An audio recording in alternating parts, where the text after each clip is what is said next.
lazim dulu.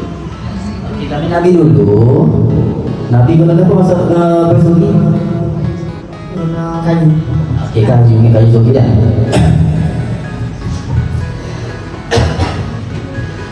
Lepas tu ada satu lagi perbincangan yang kita tahu sama DJ pada pagi ni. Zaman Nabi dulu Nabi guna kayu suci kan. Kayu suci tu bermacam-macam jenis lah. Ni kita guna berus gigi dan juga ubat gigi kan.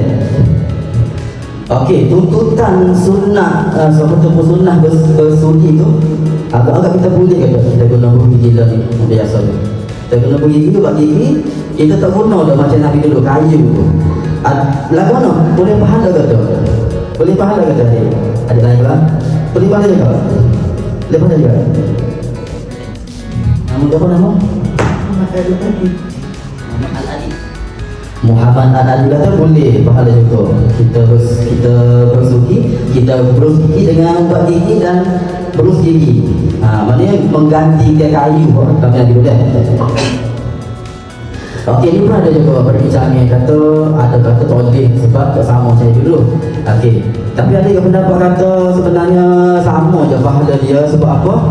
Asas dia bila kita bersuci, jadi tujuan dia apa tujuan dia? Untuk membersihkan